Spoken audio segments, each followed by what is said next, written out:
Et bonjour mes petits et grands sorciers et sorcières, j'espère que vous allez bien. Bienvenue si vous ne me connaissez pas sur la chaîne Naturo Mystique et ce soir c'est les contes du Calisso Cristo et nous repartons retrouver Rosie comme une fois par mois, Rosie des Maras. Cric-crac, l'histoire sort de mon sac. Depuis le retour des vacances de Rosie, nos vies avaient repris un cours presque normal. Je dis bien presque, car il y avait mes initiations à la spiritualité qui se passaient vraiment de façon étrange. Betty, la lapine blanche, m'avait un jour rejoint dans la chaumière aux grandes dames de Moussu le barbu qui trouvait qu'il y avait trop de passages dans cette demeure. Le pauvre ne savait pas que c'était que le début. Elle m'avait expliqué que je devais faire des méditations tous les jours afin d'être en aptitude de recevoir ces leçons. Je n'avais finalement pas grand-chose à faire. Juste faire le vide dans ma tête et dire à voix haute « J'accepte de recevoir les enseignements de Betty, Lorana et Saba ». La première fois que je fis ceci, il ne se passa rien, si ce n'est un grand calme en moi qui dura toute la journée. C'était bon à prendre. La deuxième fois, je perçus des images de la forêt magique. Enfin, la troisième fois, ce fut la belle fauconne que je vis et entendis. Je la voyais, les yeux fermés, posée avec élégance sur un rocher assez haut. Elle me regardait avec beaucoup d'intensité, mais aussi beaucoup d'amusement. Elle m'expliqua que ce que je voyais avec mes yeux d'humaine était très limité. Elle m'enseigna à ouvrir une autre forme de regard, celui du cœur et de l'âme. Elle me fit part de ses craintes concernant les humains qui avaient perdu le sens de la magie et de l'amour. Elle m'emmena dans ses vols incroyables au-dessus de la terre des hommes. Elle partagea sa vision acérée, physique, mais aussi spirituelle. Elle revint de nombreuses fois avant de passer le relais à la lapine et à l'écureuil, qui, à leur tour, m'apprirent, en état de conscience modifiée, à me connecter à Mana. Elles me communiquèrent la douceur et la patience. Souvent, Saba me grondait car elle trouvait que je voulais aller trop vite. Rigolo de la part d'un animal qui galope à toute vitesse et saute d'arbre en arbre. La patience. Il est vrai que ce n'était pas vraiment ma principale qualité. Je voulais une fois de plus aller plus vite, plus haut, plus fort. J'étais en compétition permanente avec moi-même. Je ne me trouvais jamais assez à la hauteur de mes enseignantes. Ce fut la partie la plus difficile finalement à appréhender, mais je finis par y arriver.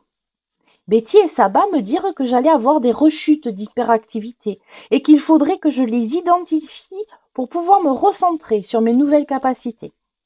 Quant à Rosie, eh bien, elle me racontait combien son initiation à Ullman l'avait changée.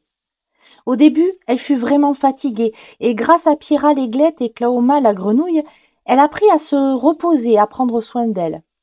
Les deux sages venaient régulièrement la voir pour mettre des mots sur la magie de Rosie des Maras et qu'elle avait reçue d'Orlosson. De petites leçons quotidiennes qui firent grandir encore Rosie dans sa sagesse de jeune sorcière. Ce matin-là, alors qu'après mon petit déjeuner, j'avais envisagé de retourner au manoir des Tolles, je ressentis l'appel de Rosie. Avec le même enthousiasme à chaque fois, j'enfourchai mon vélo pour la rejoindre au tunnel de verdure. Je pédalais moins vite toutefois, car j'essayais vraiment de mettre en application la patience que mes sages amis m'avaient enseignée. Quand j'arrivais avec les premiers rayons de soleil levant de ce matin d'automne, Rosie était là, bien sûr. Louison l'accompagnait avec un drôle de petit sac à dos végétal. « Bonjour Rosie, bonjour Louison, comment allez-vous ?»« Bonjour Nan, nous allons très bien. Nous avons reçu des messages d'Ullman et de Cristalotre cette nuit. Je suis toute contente car lorsque sonnera le temps de Yule, au solstice d'hiver, je vais pouvoir rendre visite à Kiarala, ma maman. J'ai tellement hâte. Waouh, je suis ravie pour toi, Rosie. Ton papa cet été, ta maman cet hiver. Que se passe-t-il donc pour que maintenant tu puisses les voir? Je ne sais pas vraiment en fait. Je crois que ça doit être en lien avec mon âge. Ou alors peut-être que finalement, je suis assez forte pour me défendre en cas de problème. Je te remercie de partager ta joie avec moi, Rosie. C'est normal, Nan. Mais je ne t'ai pas fait venir que pour t'annoncer cela. En effet, après les semaines d'enseignement reçues de Pyrrha et de Klaoma, Je sais que je suis prête à sortir un peu de la forêt magique. Et pour cela, comme Orlosson l'a dit, j'ai besoin de toi. Je n'ai aucun code de la terre des hommes. Les animaux que je côtoie ne sont pas vraiment rassurants concernant votre espèce. Ils ont raison, Rosie. Toutefois, il existe des gentils et des bons. Si tu veux, pour une première sortie en douceur, je pourrais t'emmener à Bussac-la-Forêt. Il y a là-bas des personnes qui seraient ravies de te rencontrer. Oui, pourquoi pas? Mais il faut que ces personnes sachent qu'elles ne pourront jamais entrer dans la forêt magique. C'est un endroit protégé et inaccessible. Est-ce que les humains vont pouvoir comprendre ça? Je pense que si on leur explique l'urgence à te protéger, elles comprendront, oui. Et Luison, il peut venir avec moi? Bien sûr, c'est pour cela qu'il a ce drôle de sac à dos. Rosie Desmarais éclata de son rire cristallin en m'expliquant qu'elle lui avait fait part de son projet de sortir de la forêt avec moi et qu'aussitôt Louison avait fait une réserve de biscuits au gingembre au cas où ces fous d'humains ne sauraient ni cuisiner ni même reconnaître une racine de gingembre. Je joins mon rire à celui de Rosie. Qu'est-ce que j'aimais ces moments de liberté et de complicité avec cet enfant. Tout lui semblait simple. Elle abordait la vie comme on se prête à un jeu. Elle décidait qui allait jouer avec elle, quelles seraient les règles du jeu et où se trouverait l'endroit de la partie. Tout était fluide, doux, joyeux. Ça me faisait à chaque fois un bien fou. Je proposais à Rosie de prospecter au village pour savoir qui serait à même de la rencontrer et de lui raconter leur conception de la terre des hommes. Je savais que j'allais la présenter à mon apprentie Caroline et à mon complice Pascal, mais au village à proprement parler, je ne connaissais pas grand monde car mon temps était découpé entre mes études, mes soins, mes potions et mes rencontres avec Rosie. J'allais avoir besoin de Caroline pour savoir vers qui j'allais en premier pour la présentation de Rosie.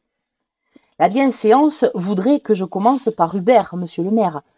Mais ce vieux ronchon rempli de bière ne me semblait pas très convenable pour une jeune fille. Il s'était entiché de Caroline, qui le fuyait un peu aujourd'hui, bien qu'elle soit gourmande de sa bière au beurre salé des marais. Il y avait bien la libraire, Élodie Grimoire, mais cette vieille fille semblait quand même beaucoup rabâcher les mêmes histoires. Hugo le boueux, au milieu des marais infestés de moustiques, était fort aimable, mais vraiment, il sentait fort. Rosie m'arrêta dans mes réflexions quelque peu dénuées de bienveillance. « Nan, pourquoi juges-tu ces gens? Ne sont-ils pas dignes autant que toi de me rencontrer ?» Je me sentais honteuse. En effet, de quel droit je me permettais de juger des gens que je ne connaissais quasiment pas? Pour qui je me prenais? Tu as raison, Rosie, je suis désolée. Je te propose de demander à monsieur le maire de faire une annonce et de convier ceux et celles du village qui auront envie de te rencontrer dans sa taverne. Comme ça, tu verras les villageois qui en seront en demande et tu pourras parler avec qui tu veux. Je trouve cela parfait. Je pourrai ainsi me présenter et tu seras à mes côtés, car il faut que les gens du village apprennent à te connaître aussi.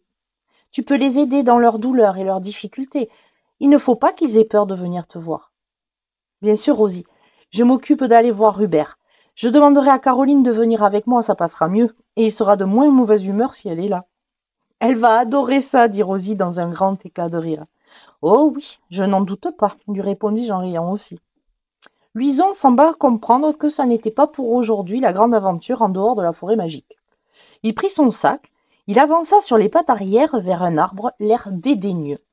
Il s'assit contre un chêne, son ventre proéminent posé sur les pattes et commença à grignoter furieusement un biscuit. Il nous fixait avec ses petits yeux tout ronds, furibonds. Je crois que Luison est déçu de ne pas partir maintenant, dit Rosie. Ce gredin ne m'écoute jamais. Je lui ai dit que ça n'était pas pour aujourd'hui, car il faudrait que tu organises. Mais il est têtu comme une mule. Je crois que je suis bonne pour refaire des biscuits. Heureusement que je fais pousser mon gingembre, car il me coûterait une fortune si je devais l'acheter chez Intersorcière. Intersorcière? C'est un supermarché? Oui, en quelque sorte. On y trouve beaucoup de végétaux et de racines, des graines à faire germer, mais aussi certains outils utiles à la magie, comme des baguettes, des bâtons de pouvoir, des oracles, des pendules. Enfin, tout ce dont nous avons besoin pour la sorcellerie. Mais les prix sont très chers afin que nous inviter à faire nous-mêmes nos talismans et objets usuels. Comment fais-tu pour cultiver ton gingembre, Rosie? Ça m'intéresse. Oh, c'est pas compliqué. J'ai commencé il y a longtemps avec une main de gingembre que j'ai achetée à Intersorcière. Je l'ai bien choisi avec des yeux bien dessinés, tu sais, comme des petits bourgeons. Je l'ai placé sur un lit de terreau légèrement enterré. On le garde à la lumière, à l'humidité et surtout au chaud. Le démarrage peut se faire à tout moment de l'année, mais entre mars et mai, la période est plus adaptée sous nos latitudes. Une fois que le rhizome est démarré, c'est très facile. Le réveil du fragment en question se voit lorsqu'il forme de toutes petites pousses vertes. À la base des départs de tiges vont se former de jeunes racines. Il ne faut pas attendre que les racines se développent trop. Ensuite, on enterre les morceaux de gingembre sous 3 cm. Il faut employer un bon terreau. Moi, j'ai mon compost du jardin, tamisé, auquel j'ajoute un peu de terreau. Enfin, je le laisse grossir plusieurs semaines, toujours au chaud et à la lumière, jusqu'au gelé, et hop. Oula, eh bien, je vais noter tout ça et je vais tenter cette nouvelle plantation.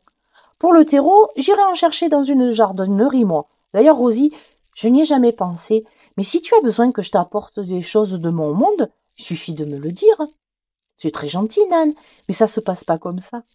Je dois vivre en autonomie dans la forêt magique. Ah, je comprends.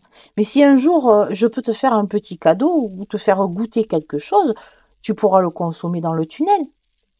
Tu as sans doute raison, Filoute. C'est avec le cœur en joie que je repartis à vélo vers la chaumière Léana, bien décidée à faire repousser mon gingembre. Mais il fallait que je trouve Caroline pour lui exposer notre idée et l'envoyer amadouer son prétendant, Hubert le maire. Je l'entendais déjà râler et j'en souriais d'avance.